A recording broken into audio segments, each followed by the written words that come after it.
Just a moment. Yes, Abir, yes, can start. Okay. Good morning, everybody. Good morning, my colleagues. Today, our presentation and workshop done by Dr. Saeed. It will be about managing online ELT learning and teaching during coronavirus. You know, it is an exceptional situation, and it happened suddenly. So, of course, all of us need help and need guidance about how to teach, and even we can help our students to know something about learning during this difficult situation. Today, just let me welcome you all again and welcome Dr. Saeed Al-Saadi from English Department, Mazun College. And we are really all happy to see each other after this long time. Welcome, Doctor, and I will leave the microphone to you. Okay, thank you very much. Thank you, Abir. Very good morning to all of you. It gives me the pleasure to be presenting and talking about this topic today. Um, the focus of this topic mainly based on our experience of the previous semester, and we are gonna talk on online teaching with focus more to ELT teaching. Um, Actually, it's what during this crisis or pandemic, we all have to put efforts together to provide responsive and effective education to our students. And I believe what we practiced before, we cannot call it e-learning. However, it happened through internet, but it was sort of crisis response or emergency teaching, let us say, alternative. E-learning actually is a very, it has its own philosophy and it has its own management instruction, and it should be set in a different way in previous hands. Now, the content of what we are going to see in this presentation will highlight the difference between traditional and the online or e-learning, just to set the scene. And then we'll talk on how to manage online learning management systems we have, and some ethical issues related to this new teaching technique also should be considered that are not in the traditional teaching, and how to ensure students are not disadvantaged in this time as well, and how can teacher as well check the authenticity of whatever being presented or submitted to him or to her remotely.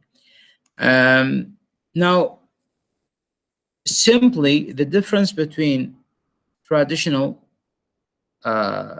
teaching and online teaching is the first one happens face to face between a group of students and the teacher. And the second one, students are learning from their places with the medium or through internet. And there are advantage and disadvantage. The advantage of traditional teaching, of course, it is more human as it involves face to face, and we can create good routine which develop or build our organization, students' organization habits, and then it has a first hand on example or on experience, and it's more authentic live learning, and teachers are social model for the students because there is social communication between them, and as well it involves movement directly, which will affect positively the students' health. And some of the drawbacks of the disadvantage of traditional teaching, that it's happen only within a fixed schedule of timetable. You cannot, it's not easy to move your timetable, and you have to stick to that one. While it also involves that teachers and students are moving from their campus to the school or from the home to the institute, and more expensive to the students as they are required to travel, uh, get tickets, or rent houses, or pay for the hostel and other life expenses. And its students are very passive when it's come to listening. Just comparing it quickly to the online teaching, as I said, the advantage of online teaching, as it shows that it was on the spot, on the demand, it solved the issue of not being able to be in within the same room. So students, for example, and teacher can plan teaching online whenever they find it difficult for any reason. Now, one scenario, it's happened in the Omani context, for example, that prior to Eid or after Eid, students will usually get lost within for that week or 2 weeks. Now, this can replace that absent by sending or doing online teaching on the same time students are at home enjoying their Eid vacation or whatever social demand they have. Now, other things, it's collaboration of content. I mean, all the content can be easily classified and provided to the students using the systems provided, which is the learning management system. And for example, it's easy to, you can just put them into the email, or you can put them into Moodle on the Google Class, depending on what type of system you are using. And it involved the modern technology like using tablets, phones, and other devices. It's less life experience because there is no movement. Teaching happen from your place. Students more responsible because by the end of the day, it's not attendance taking. They have to be compulsory on the classes, not understanding and not being ready. But no, here they only will, once they are ready, they can go and see, and they will feel more responsible about their learning. And then the disadvantage, as the teachers overloaded, they have to create the content again, as what we are doing now. Teachers' responsibility for creating as well the community, because there is no more classrooms. So you have to get the students, invite the students, try to make sure that students are joining in or they are actively involved. It's very challenging, actually, to grasp the students' attention and the during teaching online, and lack of the LMS stand for learning machinery systems like Moodles.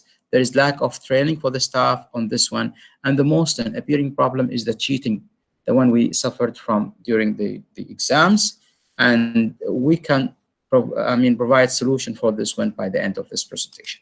Now, how to manage online learning, and mainly there are two systems.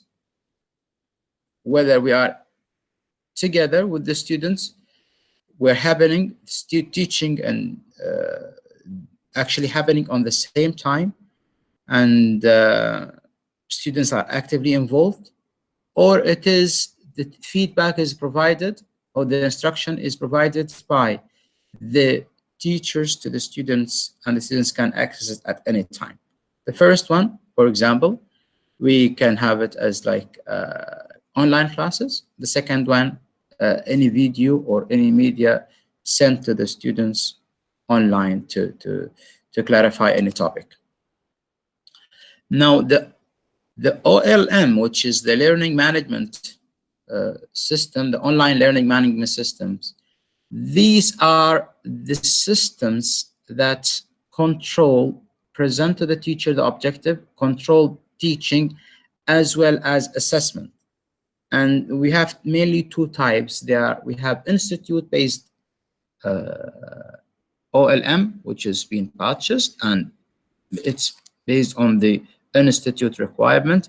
And we have free access OLM like Moodle, the one we are using, Google Classroom, and also different open access OLM.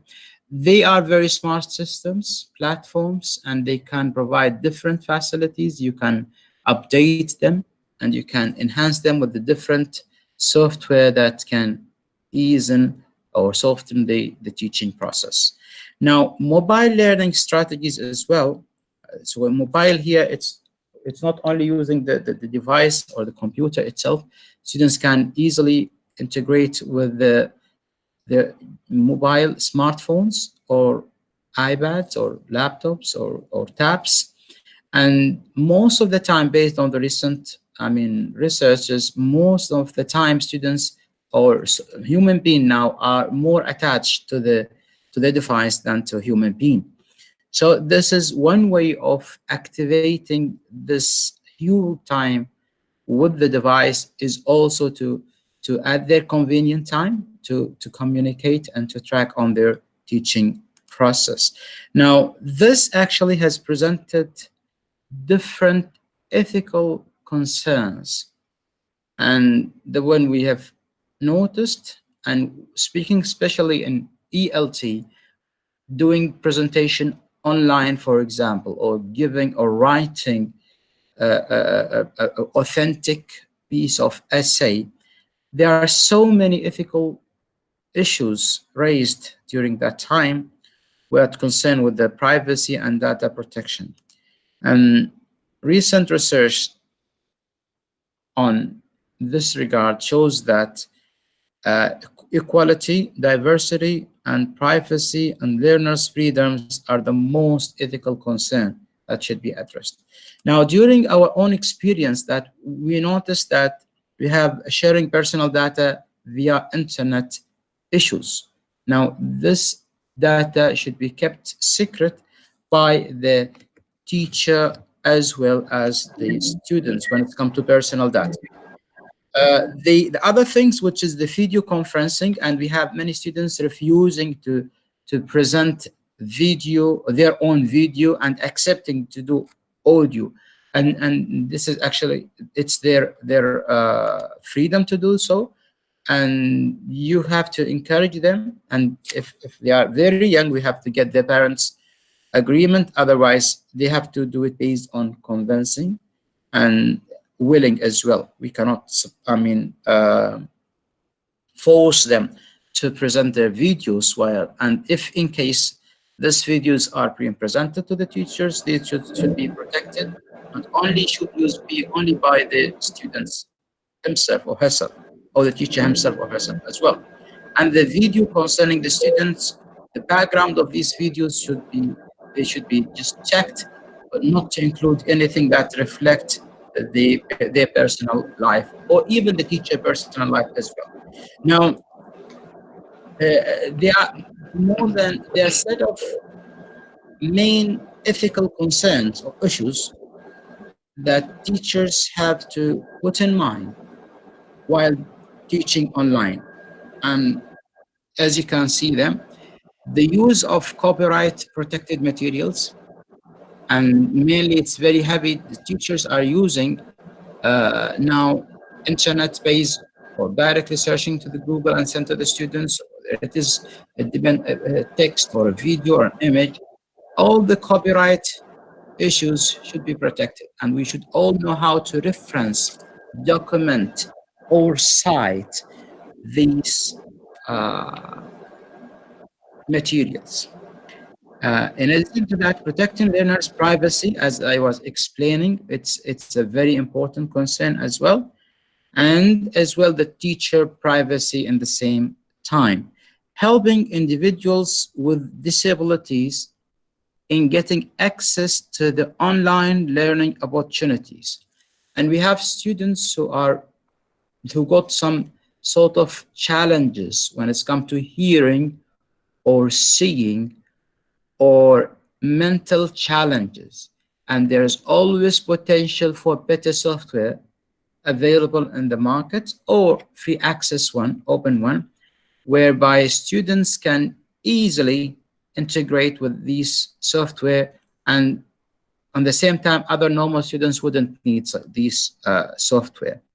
And without mentioning names, we all have students in our classes with this one.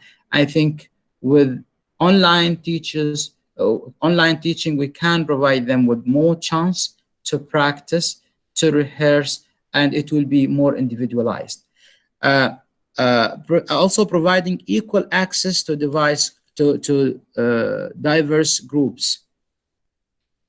Now, students all have to have equal access to any teaching material that is presented to from the teacher to the students. Teachers is not allowed to, to only permit some students to have access to some of these teaching or learning related materials. All students have to have equal rights. Conflict of interest as well, which is between the learner's needs and the goals. And this is a common one. And professionalism, that every teaching happen online should be based on the professionalism with appearance or content, and we should consider being professional at all stages involved in teaching. Therefore, it's always recommended to have it on flexible timing, and where you can directly communicate with the students. Now, how to ensure the students are not disadvantaged by online teaching? And as the discussion was raised by students that we cannot access the internet, we don't have actually device, the coverage is not well in our areas, financially issues. So these are some of the response that, or this is how ways or method to ensure that students are not disadvantaged. Now, access to device appropriate for online learning. Now, you have to make sure that whatever you are presenting can be accessed through GSM, through laptops, and through,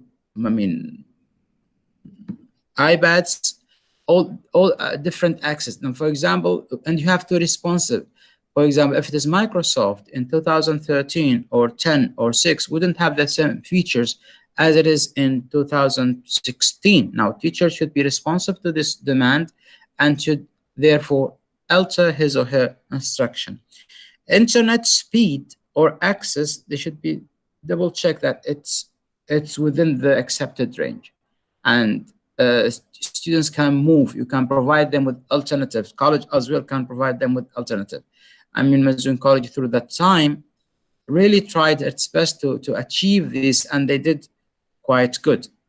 And one way of doing this, they were directly communicated with the internet providers to support the areas where students complain the internet coverage is not well, and the response from Rido and Oman or other companies, for example, in our context in Oman, we're also positive in this regard. Time zone friendly and scheduled. So you should provide the students with time zone when it's come to direct communication with the students. And I read in literature that, for example, having fewer number of students and more timing is more effective than having one slot with a lot of students on the same time. This is to check on, to give your feedback or to check on the progress of learning.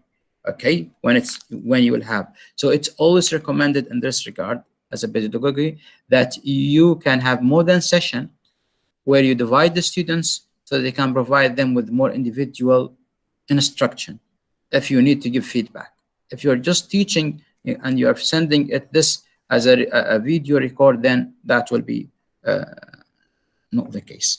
Now, teachers in all, effective feedback is very important from the teacher, but when it's come to online teacher, this is the only machinery or only technique that you check that the students are in progress and they are tracking you what exactly you want them to do.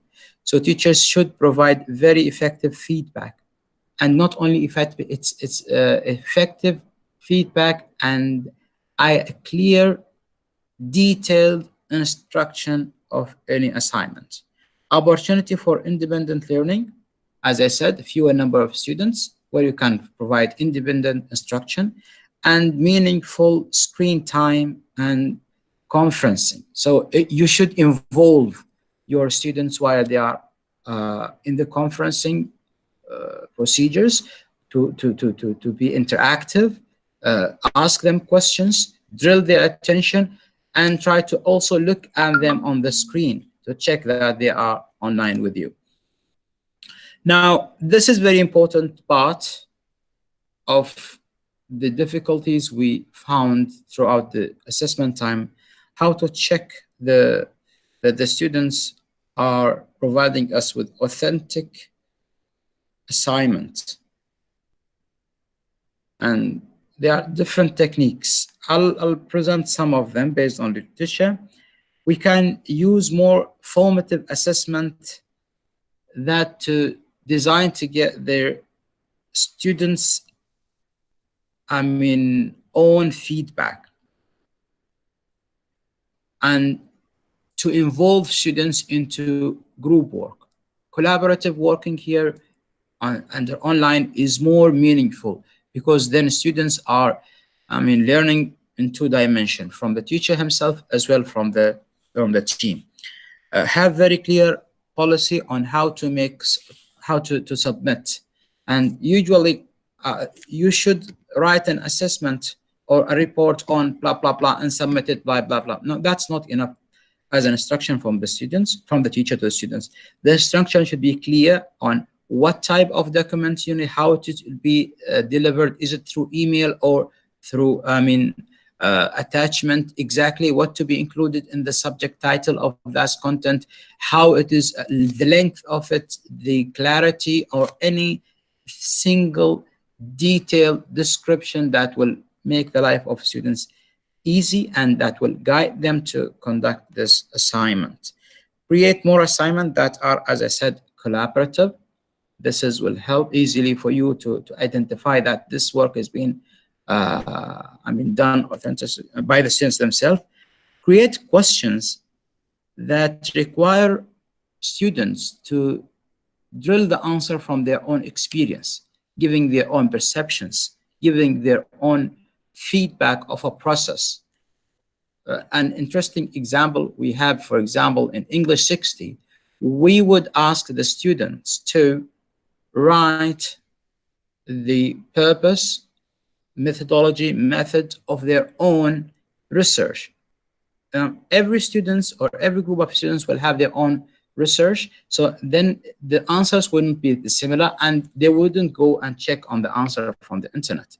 It's their own research, and then you can just check this if this actually matches what to the topic that been assigned to them.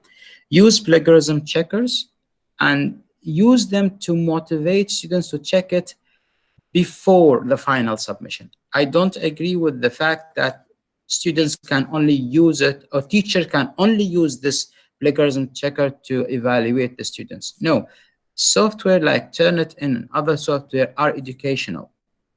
Students can use them to ensure that their output is authentic, and then whatever they submit should not exceed the college, for example, 20% similarity rate. Okay, so the students should have this equal chance to do it, and having only one check is not recommended from my point of view, and also is not educational. Create more multiple assignment, multimedia assignment that require students to involve pictures. For example, if and it's in English, I would like them to present a presentation on SPM or course, on speaking course. If the presentation is with the voice, that will be far better. It can really indicate who is the student. If it is with the voice and the picture or the video recording, that will be, a model presentation where I can involve the different social issues about face expression, confidence issue, body and hands movement, into evaluating exactly the progress of that presentation. So it's always preferable to check that whatever is presented by the students are their own. So it's to have it, equipped with their voice and their video as well. And then create libraries. We can also provide the students with a list of references. For example, if it is an open exam, provide them with a library or list of books or references that answer only should be deducted or uh, utilized from these resources than just having them to go to Google and to just to serve it. This is one way of uh, checking that they are doing their job in that demand. Interview students as well after a submission to check that they are aware of what they have submitted.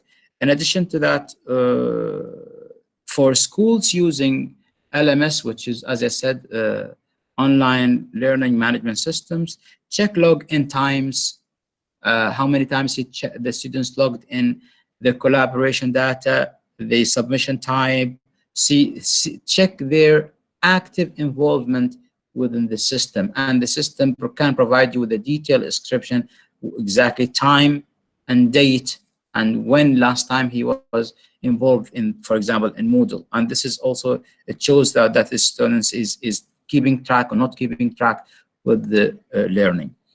Consider using more multiple choices and show and answer assignments than the long open one, especially when it's come to testing, because it's really, this one you can check on the students' understanding more than eliciting or just remembering main definitions.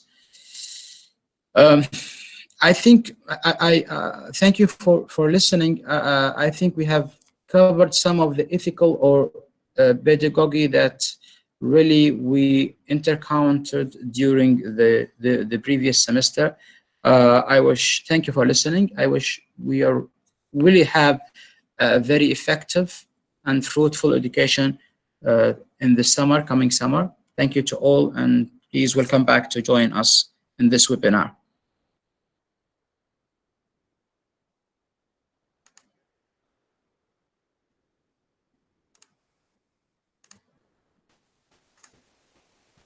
Thank you, Doctor. Dr. Saeed, Yes, hello. thank you. Thank you for your informative presentation. I have a question regarding student participation and interaction. How can we make them more interactive while teaching them online? You know, they can Yeah. just attend, and while we don't see them. I mean, we don't see them in class. They are not in front of us. So how do we make sure, or how do we encourage interaction? Thank you very much. In virtual classes, students, you can easily track the attendance of the students by having them on the screen. You should insist that students are appearing in the screen, not even if it's not by picture, then it's by themselves asking them directly questions. So in the system itself, it provides you with the chance to see who are the students attendant now, and then you can just simply send them or ask them questions, and they can directly answer these questions to you. This is So just a imitation of the exact traditional teaching. So it's like question and discussion in the end of each class. I mean, this is what you recommend. During the teaching, not at the end. During teaching itself. Yeah. Oh, okay. I did not do that. Yeah, during the teaching itself. I didn't do that during last semester, so because it's easy to get them to get their. There are techniques like, for example, teachers should not stop using, like for how to get lead in, the freezing up, to break down with them, to involve them in situation, to have to provide them a very clear, interesting instruction using stories or telling important, unique information, asking them directly on to check their attention and to check also they are on the same spot with you. So it's just doing it, on the spot, more than just doing it for the sake of evaluation. Thank you, Doctor. Thank you very much. Thank you very much. Yes, Dr. Sharmila. She wrote she cannot hear you. Okay, Dr. Saeed, I have a question if you are okay with that. Yeah. Hello, Doctor. Yes, please, I can hear you. Yes. Yeah, Doctor, can you please just highlight that how much time, if we compare with online class and a normal class, so do you think that don't you think the teachers need a lot of time to prepare their material than a regular class? What are your comments about that? Yeah, I think, and I will discuss about time in two, I mean, point of number one about the teacher daily or duties. I think with online daily duties of the teachers, it's 3 times double, not only 2 times double, because you have to reproduce all the content, put it in the form that it is stimulating to the students. This is for the teachers. Now, for the students, I wouldn't recommend making long online recorded uh, classes and have your direct conferencing with the students for feedback only, or for direct discussion. While what about teaching? Leave teaching to your own recording as a video and send it to the students. This is my recommendation. So, but you mean that the preparation or the process for online teaching is very time taking, isn't it? It is so, yes, it And is. and I think because it makes teachers available all the time, not only during the college time or the specific class time, but all the time it made teacher available to Yeah, the you student. have to be, yeah, you have to be present to respond at any time to the students' inquiries. Uh, Preparing for one classroom, as I said, usually you will just prepare the content and then provide it to the students. Here, no, you have to read more about the content. Think of transforming now a new multimedia. You have to involve multimedia here, okay? Yeah. Whether it's image, video, conference, or virtual classes. And this actually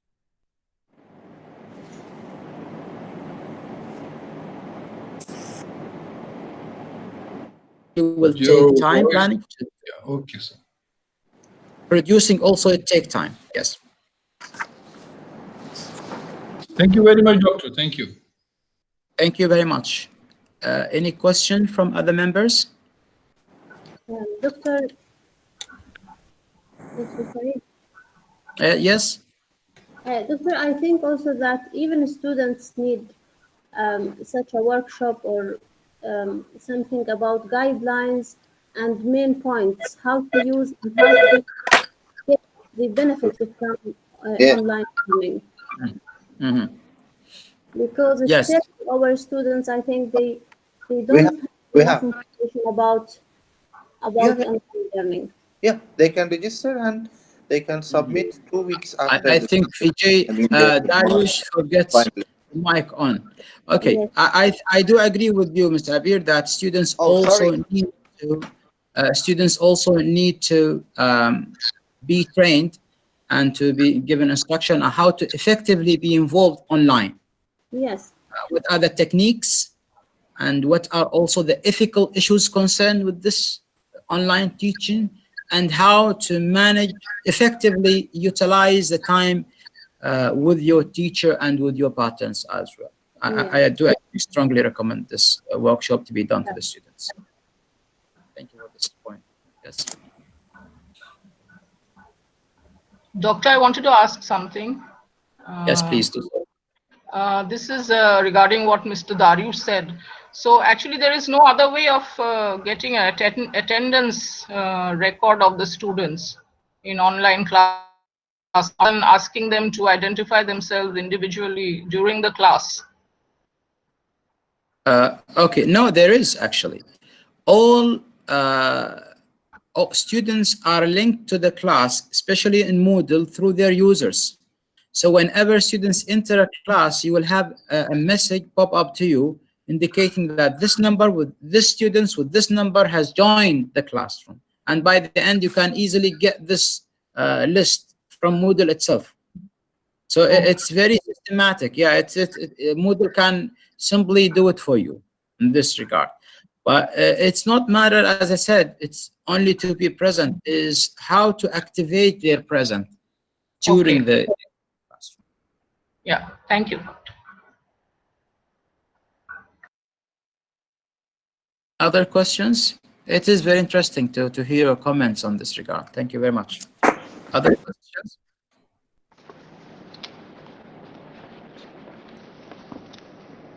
Yes, Dariush.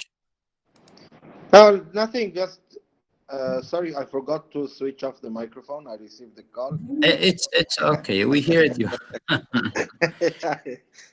I would also welcome our friends and colleagues from the GFP department to ask any questions. They are also with us involved in this presentation. We're more than welcome to ask any question.